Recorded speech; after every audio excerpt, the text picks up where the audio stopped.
नमस्कार, आप देख रहे हैं आज तक। आपके साथ मैं हूं सईद अंसारी। पेरिस में आईएसआईएस के खूंखार आतंकवादियों की साजिश के खौफनाक हकीकत का खुलासा हुआ। आतंकवादियों ने अपने सबसे बड़े टारगेट के लिए इस्तेमाल किया 15 साल के एक बच्चे को। आतंकवादियों की बुज़दिली देखिए, छोटे बच्चे के दिमाग में नफरत का बारूद भरकर उस बच्चे को खूनी आग में झोंक दिया और तमाम बेगुनाहों के साथ उसकी हत्या भी हो गई।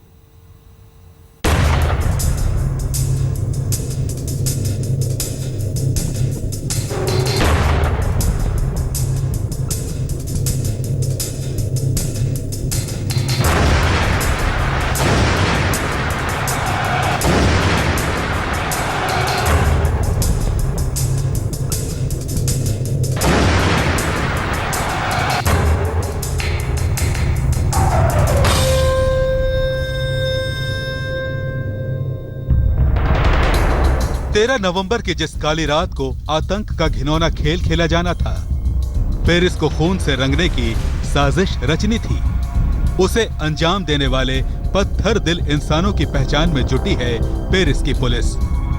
इस पड़ताल में पेरिस पुलिस को अब तक आतंकियों के पहचान की जो हकीकत हाथ लगी है, उसने आईएसआईएस का बेहद खौफनाक चेहरा सामने ला दिया है।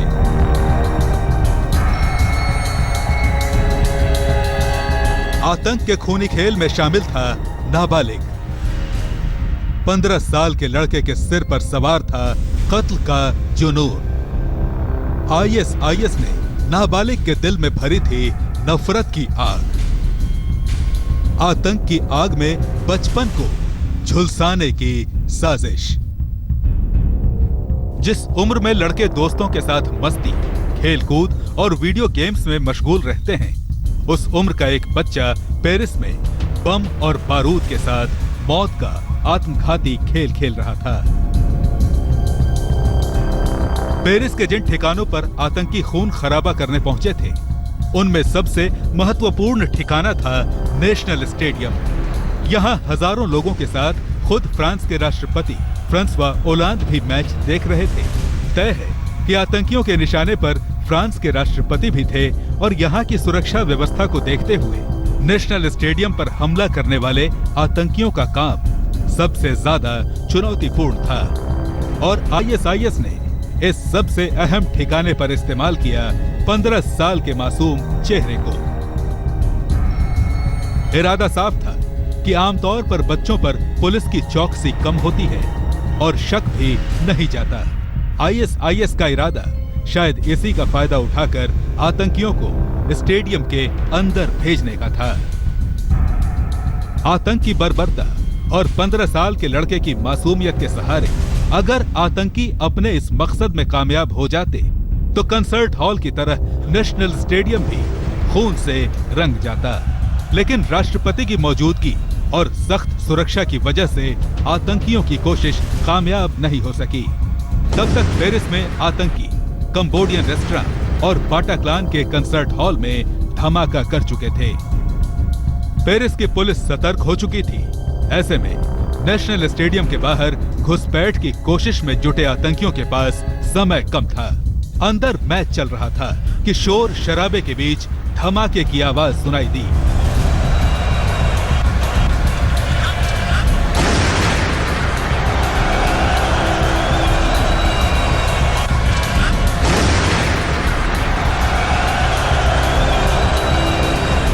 एक के बाद एक 3 धमाके। इन धमाकों का असर आप स्टेडियम के अंदर देख सकते हैं। किस तरह लोग दहशत की वजह से स्टेडियम के बीच में आ खड़े हुए।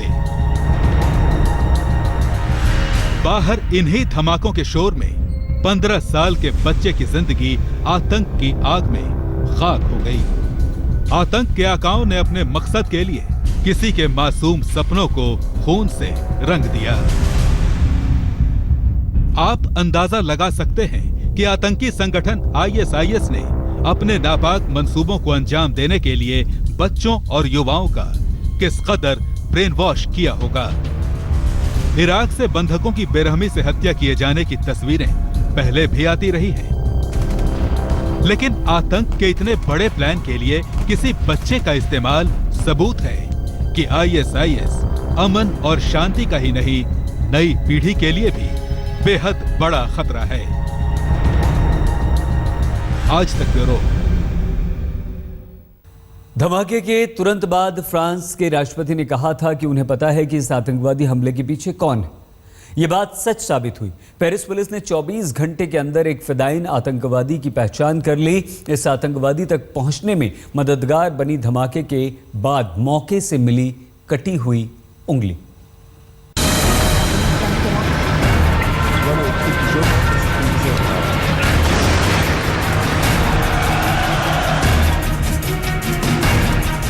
नवंबर 2015 कंसर्ट हॉल पेरिस। पेरिस के समय के मुताबिक करीब 10 बजे हथियारबंद आतंकी बाटा कला कंसर्ट में घुसे थे और लोगों पर अंधाधुंध फायरिंग कर रहे थे। पेरिस के इस कंसर्ट हॉल में 100 से ज्यादा लोगों की लाश बिछाने वाले आतंकियों में से 3 ने खुद को बम से उड़ा लिया था, लेकिन पेरिस की पुलिस को इनमें से एक की पहचान हासिल करने में कामयाबी मिल चुकी है। आतंकी की कटी उंगली ने दिया सबूत।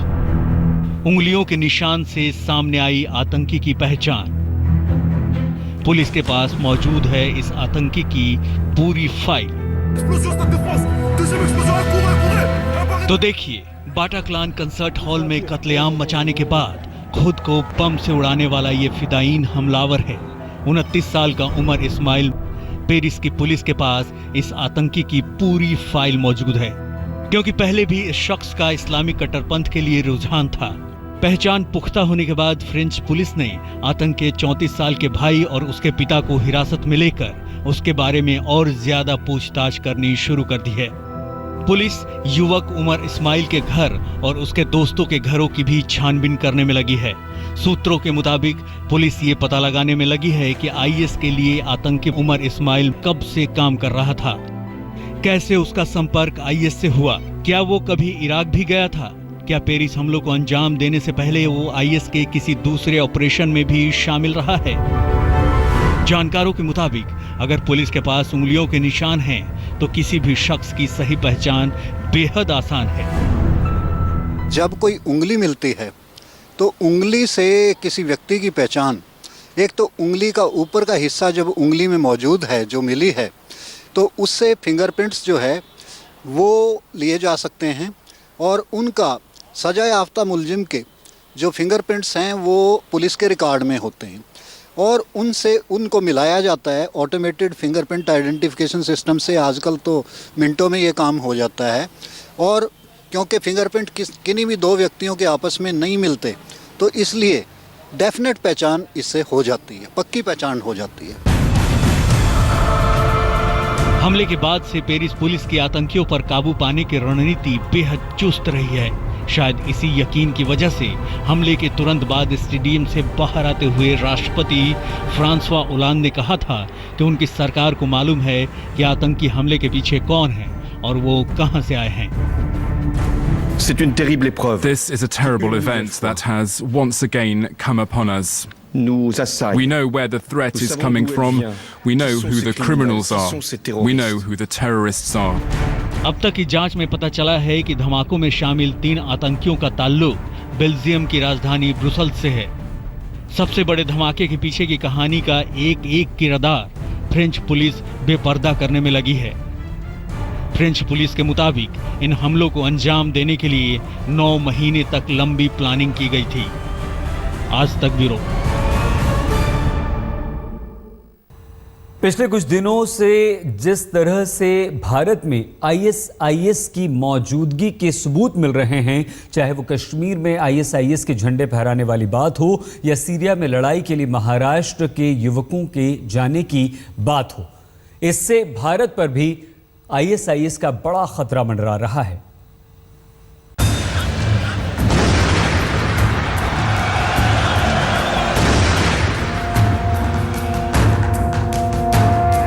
हमला पेरिस में हुआ और इसकी गूंज पूरी दुनिया में सुनाई पड़ी। आईएसआईएस ने खूनी खेल पेरिस में खेला, लेकिन आतंक के खौफ में पूरी दुनिया नजर आई। फ्रांस से कई सौ मील दूर तुर्की में तमाम देशों के राष्ट्राध्यक्ष इकट्ठा हुए तो वहां भी चर्चा आतंकवाद पर ही हुई। भारत के प्रधानमंत्री नरेंद्र मोदी ने पूरे यूरोप को आतंकवाद के खतरे से आगाह किया। The need for a united global effort to combat terrorism had never been more urgent. This must also be a priority for BRICS nations. एक दिन पहले मोदी लंदन में थे और अब खबर ये आ रही है कि ISIS का अगला निशाना लंदन हो सकता है। लंदन में मोदी और ब्रिटिश प्रधानमंत्री की मुलाकात हुई तो वहां भी आतंकवाद पर चिंता खुलकर सामने आई। कैमरून ने मुंबई की याद दिलाई और इसके ठीक एक दिन बाद मुंबई के तर्ज पर पेरिस में आतंकी हमला हो गया। India has suffered on the streets of Mumbai, for instance. We have suffered on the streets of London. तो अब ये आईने की तरह साफ है कि आतंकवाद ने मुल्कों की सरहदों को मापना शुरू कर दिया है। आतंकियों के लिए सीमाएं अब मायने नहीं रखती। इसीलिए पेरिस हमले की धमक भारत में LOC तक सुनी जा रही है। सेना को ये डर सता रहा है कि पेरिस हमले के बाद पाकिस्तानी सीमा से आतंकियों की घुसपैठ में इजाफा हो सकता है। लेकिन खतरा ISIS का भी मंडरा रहा है। दरअसल दुनिया के अलग अलग कोनों में बैठे इस्लामिक स्टेट के दहशतगर्द हिंदुस्तानी नौजवानों को बरगलाने में लगे हैं। इसका सबसे बड़ा खुलासा श्रीनगर में अलगाववादियों द्वारा लहराते ISIS के इन झंडों से हुआ। लेकिन ये पहला मामला नहीं था।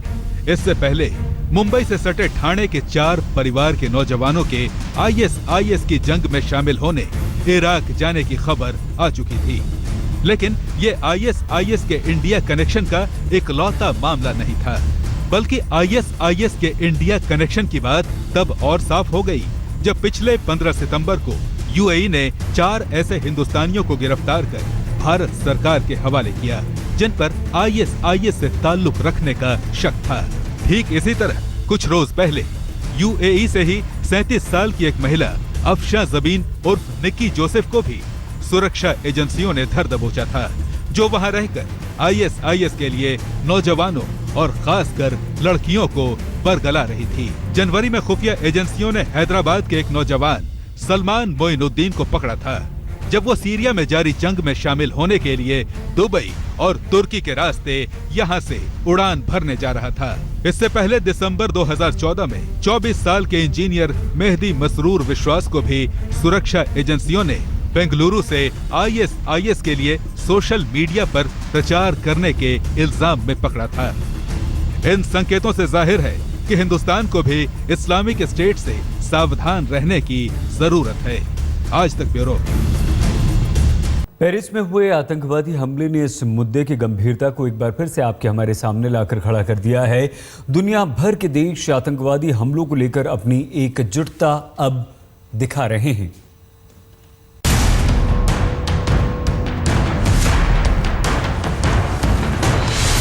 पेरिस आतंक के आगे झुका नहीं। पेरिस के लोग आतंक से आहत हैं, लेकिन इसके खिलाफ मजबूती से खड़े हैं। ये संदेश लेकर सैकड़ों लोग दला रिपब्लिक नाम के चौराहे पर जुटे। लोगों ने यहां शांति और एकजुटता के संदेश छोड़े। पेरिस भूला नहीं है उस जख्म को जब जनवरी में चार्ली हेब्दो आतंकी हमले में यहीं पर जमा होकर आतंक के खिलाफ साथ रहने का संकल्प लिया था। फ्रांस में 3 दिन के शोक का ऐलान किया गया है। धमाकों के बाद पेरिस के सिनेमा, संग्रहालय, बाजार और एफिल टावर सब बंद हैं। फ्रांस के राष्ट्रपति ने इसे युद्ध करार दिया है और आतंक के खिलाफ इस लड़ाई में पूरी दुनिया ने एकजुटता दिखाई है। पेरिस का साथ देने और आतंक को करारा जवाब देने के लिए इक्वाडोर के राष्ट्रपति खुद शोक सभा में शामिल हुए।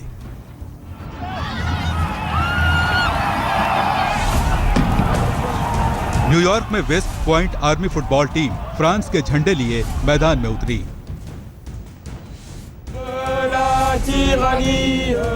न्यूयॉर्क के ही वॉशिंगटन स्क्वायर पार्क में सैकड़ों लोगों ने मार्च निकाला।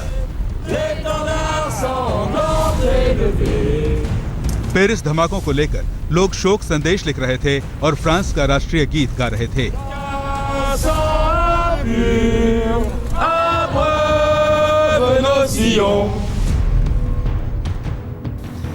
भुवनेश्वर के मशहूर रेत कलाकार सुदर्शन पटनायक ने भी पेरिस हमले में मारे गए लोगों के लिए संवेदना जताई और आतंक के खिलाफ एकजुटता जाहिर की। आतंकी हमला कहीं भी हो, इसके जख्म, इसका दर्द हर कहीं एक जैसा ही होता है और यही बात इस क्रूर घटना के खिलाफ उठ खड़े होने की ताकत भी देती है। बाटाक्लान के जिस कंसर्ट हॉल में आतंकियों ने खून की होली खेली, पेरिस अगले ही दिन वहां फिर आ खड़ा हुआ, मरने वाले लोगों के लिए प्रार्थना और आतंक के खिलाफ मजबूत हौसला लेकर। आज तक ब्यूरो। इस बुलेटिन में फिलहाल इतना ही। 100 शहरों की 100 अहम खबरें नॉन स्टॉप 100 में लेकर हम होते हैं हाजिर। देखते रहिए आज तक।